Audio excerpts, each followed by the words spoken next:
Levine. Today I want to do a talk about handling loss with as much optimism as possible. So, in my own life, there's been plenty of times that things haven't worked out, but my only brother, Adam Wachtel, was one of the closest people I ever had in my life. I really loved him and enjoyed spending time with him, hanging out, talking. And Adam was a great, creative, beautiful soul. He loved to go to concerts and festivals. He was always funny and doing adventures that were outrageous and awesome.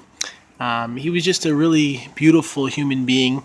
But sadly, when times got hard for Adam, he would get into things that were addictions, drinking a lot of alcohol, smoking marijuana. And at first, that kind of seemed normal because many young people, do these things even if it's not healthy.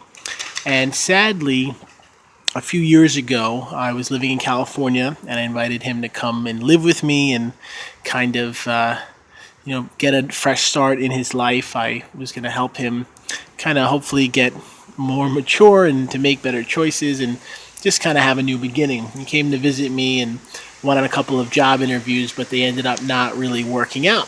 So he made a choice to go move to Vermont and work at a ski resort, and he was having an awesome time. He made lots of friends and seemed like life was really working out for him. We had a dog that passed away, a golden retriever, and my brother was so close with the dog, and I was too, but my brother was extremely connected to the dog. And when Sammy, our dog, passed away, Adam just got very sad and upset. He was posting things on Facebook that made me concerned about him, and I called him every day for about a week, and he didn't really take my call. And then on one day, he took my call, and we talked for about an hour, and he shared so much about our childhood and all our adventures. And he told me for the first time in his life he felt like he was accepted and he found a place where he was working that he fit in. And I left that conversation thinking, hey, my brother is fine. He just is sad about our dog, but he'll pull through that. He ended up going out that night with some friends. He went out to a bar, had some drinks. He decided to walk home because he didn't want to drink and drive, which was an awesomely smart choice. Supposedly he was alone and he had one needle of heroin. It was bad heroin, and he instantly died from an overdose. And that was the biggest experience I ever had of loss in my life so far.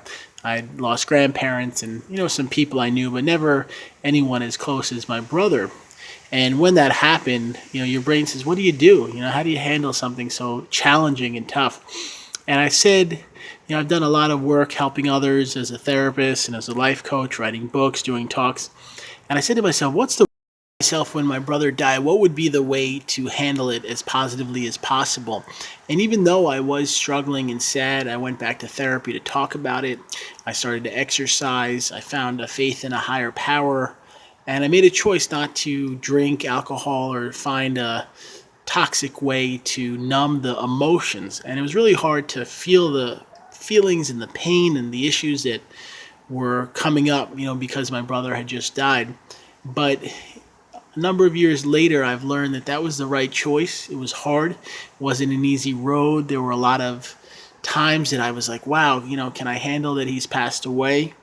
But by doing that and finding a better way to handle it, life has gotten better. There's still obviously times where I'm like, wow, I miss my brother, or Hanukkah or Christmas come up. I'm like, where's Adam?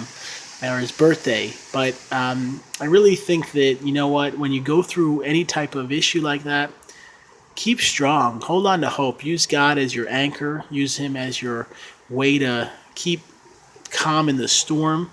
Tell yourself that as bad as it is, it's never going to, be as hard as it is in the beginning. And then time goes on and you start to heal and you start to get healthier and happier.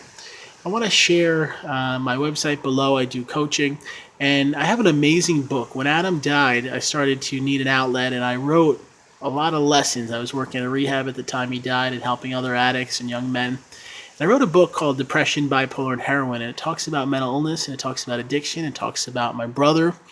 And I feel like God allowed me to use something really tragic and painful like his death to maybe inspire another family or another human being. So if you're having a hard time, I think the book will really help you and reach you. If you have a loved one that has addiction or mental illness, I think the lessons will be so valuable. And even if you don't, our world is so filled with people that are facing addiction and people that are facing mental illness that I think even just reading it and getting the knowledge in the book could be very helpful to you. I want to share the link below for that book, Depression, Bipolar, and Heroin.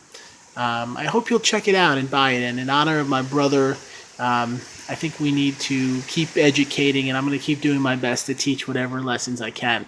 Thank you so much for watching this video. I send you a lot of love and light today. I hope things get better and brighter. No matter how hard it's been, there is light, there is love, and there is hope. And remember, wherever you are in your journey, that God loves you and respects you and appreciates you exactly as you are today. Thank you so much.